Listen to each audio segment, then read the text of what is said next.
और नहीं हो रहा काम, बहुत दिनों से लगे हो नहीं हो रहा, हरा मूंग ले जाओ।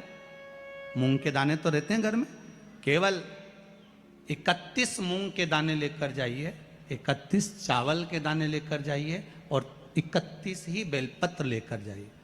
जिस दिन सोमवार की अष्टमी हो, कौन से दिन? सोमवार की अष्टमी हो, उस दिन शंकर जी के मंदिर में जाओ, 3 चीज लेकर जाओ, मूंग के दाने, चावल, बेलपत्र।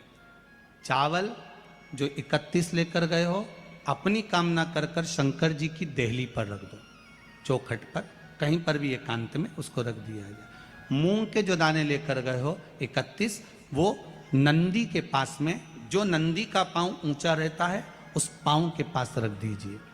और जो 31 बेलपत्र लेकर गए हो, वो 31 बेलपत्र अशोक सुंदरी वाली जो जगह है, आपको पहले बताया है कथा में, अशोक सुंदरी जी का स्थान,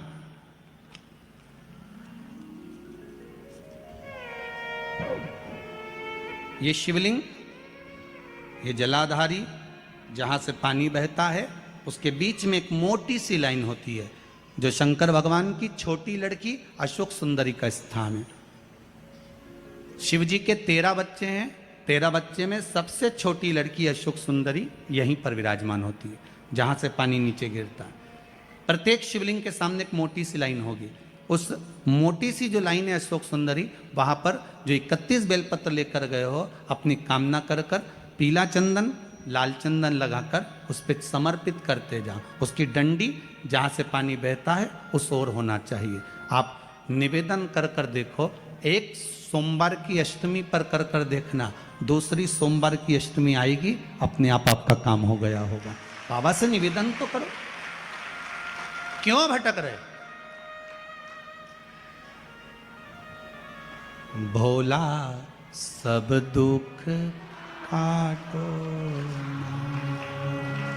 शिव शंकर जपूं तेरी माला, भोले बाबा जपूं तेरी माला, भोला सब दुख काटो,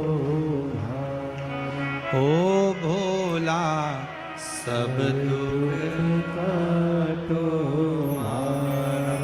आप उससे निवेदन करेंगे, प्राप्त होगा। शिव तत्व में जो सुख है, वो सुख कहीं नहीं।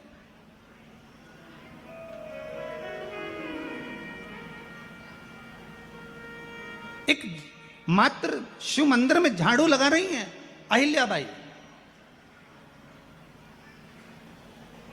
साधारण सा भाव है, केवल एक झाड़ू।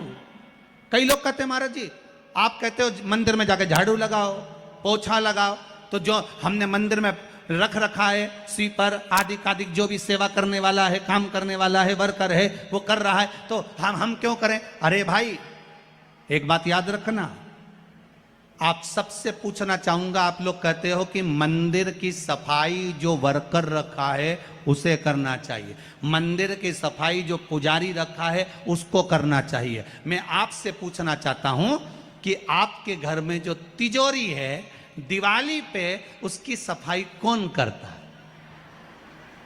नौकर करता है? अरे बोलते तो जाओ। नौकर करेगा? नहीं। वर्कर करेगा? नहीं। स्वीपर करेगा? नहीं।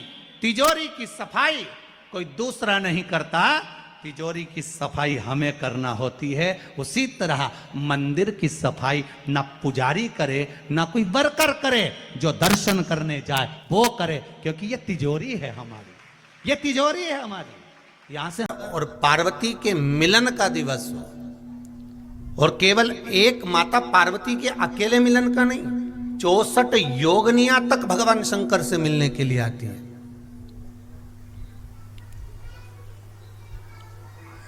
64 योगनियां। कहते हैं भगवान के जितने जितने विवाह हुए थे ना, उमा से, सती से, कात्यायनी, कुष्मांडा, चंद्रघंटा, स्कंदा, ये जितने जितने जितने भगवान के विवाह हुए थे, अनेक अनेक उमा आदि आदि, जितनी भी भगवान की जो मंगल विवाह हुए थे, सारी माता पार्वती के जितने अंश हुए हैं, माता पार्वती के जितने स्वरूप हुए हैं, ये सारे स्वरूप, सारे अंश माता पार्वती के। ये सोमवार की अष्टमी के दिन भगवान शंकर के मंदिर में आकर शिव जी के सम्मुख में बैठकर उस जलाधारी के नजदीक में, जहां शंकर जी का शिवलिंग होता है, उस जलाधारी के पास में उस दिन केवल पार्वती जी का हस्त कमल नहीं होता, स्वयं माँ जगतजननी अपने कामन रूप में 64 योगनियां और शक्तियां सारी की सारी आकर उस जलाधारी के पास में विराजमान हो जाती हैं। और शंकर जी पे जो जल चढ़ता है वो देवियां ग्रहण कर कर शिव को अपना आनंद सुख प्रदान करती हैं। इसलिए कहते सोमवार की अष्टमी का महत्व बड़ा है, बहुत प्रबल महत्व।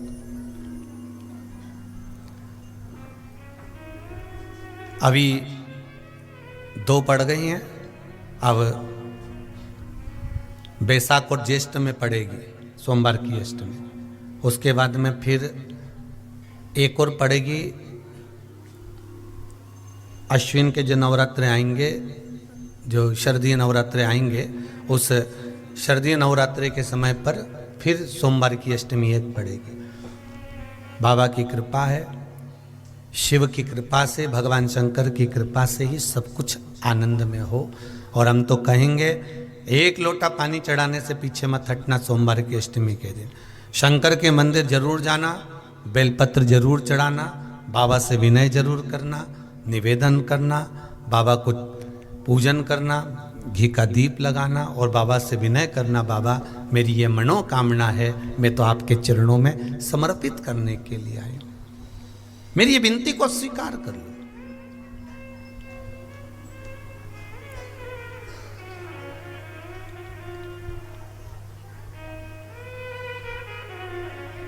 तेरे दरबार की बाबा निराली। और धतूरे का फूल,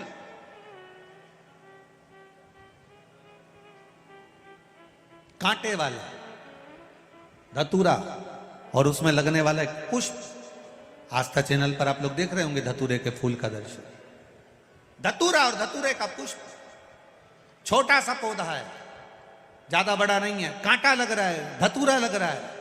और उसमें भी साधारण धतूरा नहीं, जिस धतूरे के नीचे की डंडी लाल कलर की होती है, अगर वो सोमवार की अष्टमी को देवाधिदेव महादेव को समर्पित करी जाती है तो उसके घर में कभी संपदा की कमी नहीं होती है। वो धतूरा है, साधारण नहीं है। धतूरे में भी लाल डंडी, जैसे धतूरा गोल होता है उसके नीचे एक छोटी सी डंडी, देखा है आप लोगों ने? अरे देखी कि नहीं देखी बोलो? धतूरा देखा है ना? धतूरे के अंदर एक नीचे छोटी सी डंडी होती है, जब तोड़ोगे तो वो डंडी का कलर अगर लाल है, वो डंडी का कलर अगर लाल है, और कभी हम तो कहेंगे जैसे बड़ी बीमारी जिसको हो जाती है, लीवर, किडनी, कैंसर आदि का आदि बड़ी बीमारियों से जो जूझ रहा होता है, प्रयास करो, प्रयास महामृत्युंजय का जाप कर कर, महामृत्युंजय का स्मरण कर कर, एक लाल डंडी का धतूरा प्रयास करना, एक धतूरा मिल जाए या 5 धतूरे मिल जाए किसी भी एकांतेश्वर महादेव पर, जो शिव मंदिर एकांत में हो, जहाँ कोई जाता आता नहीं हो। वैसे तो अब बहुत मुश्किल है कि ऐसा मंदिर मिल जाए जहाँ कोई जाता आता नहीं हो, पहले की बात दूसरी है, अब बात दूसरी है। फिर भी कहीं आप रोड पे से निकल रहे हो, एकांतेश्वर महादेव अगर आपका दिख जाए, बहुत बीमारियों से ग्रसित हो, तो भी महामृत्युंजय जाप का स्मरण कर कर या किसी विद्वत ब्राह्मण जन से महामृत्युंजय मंत्र का जाप करा कर, या भगवान शिव के मंत्र का जाप स्वयं कर कर, वो भी ना बने तो पंचाक्षर मंत्र नमः शिवाय, षडाक्षर मंत्र ओम नमः शिवाय, या श्री शिवाय नमस्तुभ्यम जप कर वो लाल डंडी का धतूरा 5 एकांतेश्वर महादेव को आप समर्पित कर सकते हो। रोग थम जाएगा, जो दवाई खाओगे वो शरीर को मौका लगे। जैसे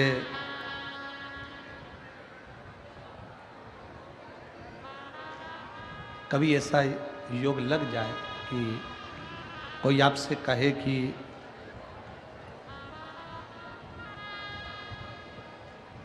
आपके शरीर में बहुत भारी कोई रोग हो गया और बहुत बड़ा रोग है, बहुत रोग, और शरीर में बहुत बड़ा रोग हो गया हो और वो रोग समाप्त नहीं हो रहा, वो रोग समाप्ति की ओर जा ही नहीं रहा, रोग समाप्त हो ही नहीं रहा, तो एकांक्षी नारियल लीजिए। श्रीफल, नारियल देखा है सब लोगों ने? श्रीफल जो होता है, नारियल जो होता है, पानी पीने वाला नारियल नहीं, जो भगवान को चढ़ता है उस नारियल की बात। एकांक्षी नारियल, एकांक्षी नारियल से मतलब है कि नारियल में जो जटा होती है उस जटा के स्थान पर 3 नेत्र होते हैं। किसी किसी नारियल में 2 नेत्र होते हैं, किसी में 3 नेत्र होते हैं, किसी में 2 नेत्र होते हैं, किसी में 3 नेत्र होते हैं। तो 3 नेत्र वाला नहीं, 2 नेत्र वाला नहीं, कभी अगर मिल जाए, भूलवश तुम्हारे हाथ में आ जाए, एकांक्षी नारियल।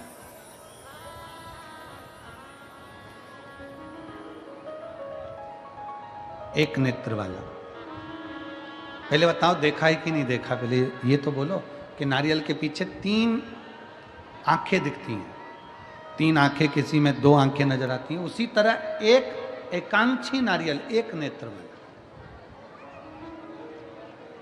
कभी अगर मौका लगे और अगर रोग बढ़ रहा है, घट नहीं रहा, तकलीफ बढ़ रही है, घट नहीं रही, सारे इलाज करवा लिए, सारी दवाइयाँ ले ली, सारी जांचें करवा ली, सारे डॉक्टरों को दिखा लिया, उसके बाद भी अगर आराम नहीं लग रहा है तो एकांक्षी नारियल।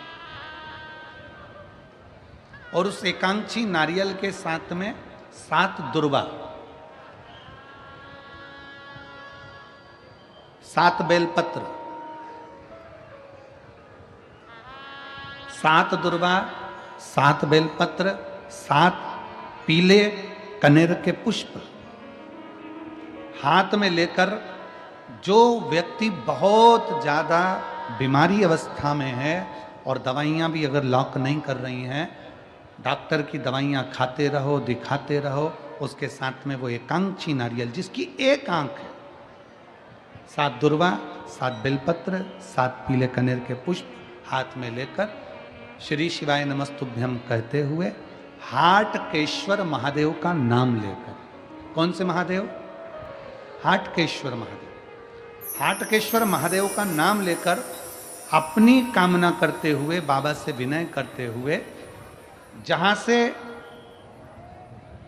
जैसे ये शिवलिंग है, ये जलाधारी है, ये जलाधारी से जल बह रहा है, ये जल बहकर जहां से जाता है, ये जल बहने के स्थान जहां तक है, उसके बीच में कहीं पर भी, जहां जल बह रहा है ना, ये पानी बहकर जहां जा रहा है, उस स्थान पर कहीं पर भी, वो जल बहकर जहां से जा रहा है जमीन पर, उस स्थान पर कहीं पर भी उस नारियल को, एकांक्षी नारियल, 3 आंख वाला नहीं, 2 आंख वाला नहीं, एक नेत्र वाला एकांक्षी नारियल, सफेद पीला कनेर, 7 बेलपत्र, 7 दुर्वा के साथ में उसको रख दीजिए और 1 लोटा जल देवाधिदेव महादेव को दक्षिण के भाग में खड़े होकर, उत्तर की ओर मुख कर यहाँ बैठकर या खड़े होकर इस भाग में उधर की ओर देखते हुए जल समर्पित कर दीजिए। उसमें से 1 बेलपत्र, 1 दुर्वा उठा कर लिया, उसी में से 1 कनेर का पुष्प अशोक सुंदरी वाली जगह पर समर्पित कर दो। दुर्वा सुबह के समय पर खाना है, बेलपत्री दोपहर के समय पर खाना है। उसके बाद में 15 दिन 8 दिन बाद फिर वापस जांच कराओ, आपके रोग में आराम मिलना प्रारंभ हो जाएगा, शिव उसको ठीक करना प्रारंभ कर। एकांक्षी नारियल आजा है कि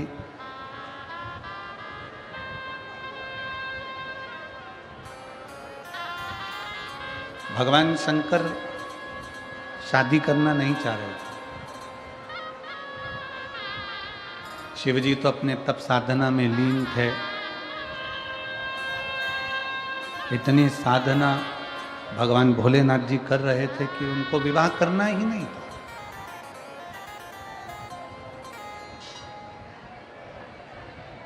वो विवाह करना ही नहीं चाहते थे। किसके लिए विवाह करें? शिव महापुराण की कथा कहती है केवल देवताओं के हित के लिए, देवहित के लिए,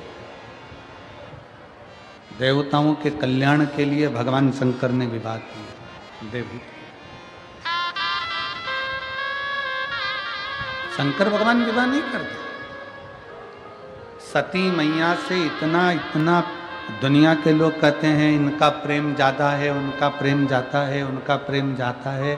और शिव महापुराण की कथा कहती है कि जितना प्रेम भगवान शंकर ने माता सती से किया, सती जी ने भगवान शिव से किया, पार्वती जी ने शंकर भगवान से करा, शंकर भगवान ने पार्वती जी से करा, ऐसा प्रेम दुनिया में कोई किसी से नहीं कर सकता जो मेरे ओघड़दानी ने करा है, मेरे शिव ने करा।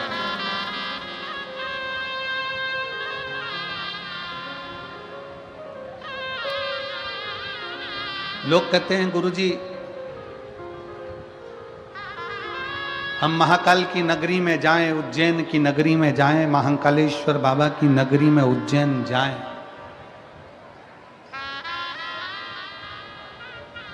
हम महाकाल की नगरी उज्जैन में पहुंचे तो वहां से क्या क्या ला सकते हैं। कोई ने पूछा कि हम उज्जैन बाबा महाकाल की नगरी में जाएं तो वहां से क्या क्या ला सकते हैं।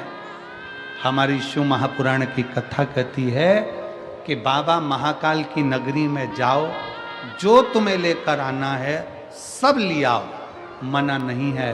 पर एक बार जो मेरे महाकाल बाबा की नगरी में पहुंच जाता है वो अपना दिल वापस लेकर नहीं आ पाता है, दिल वहीं छूट जाता।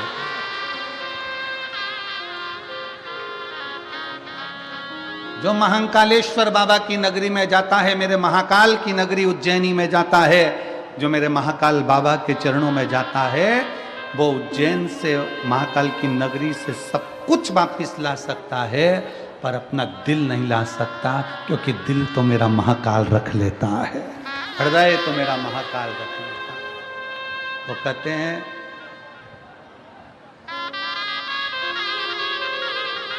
कि आगरा के पागल खाने में कोई चला जाए तो ठीक होकर आने की उम्मीद होती है, पर एक बार जो महाकालेश्वर बाबा की मस्ती में, उनकी बस्ती में और उनकी भक्ति में चला जाए तो वापिस आने का दिल ही नहीं करता।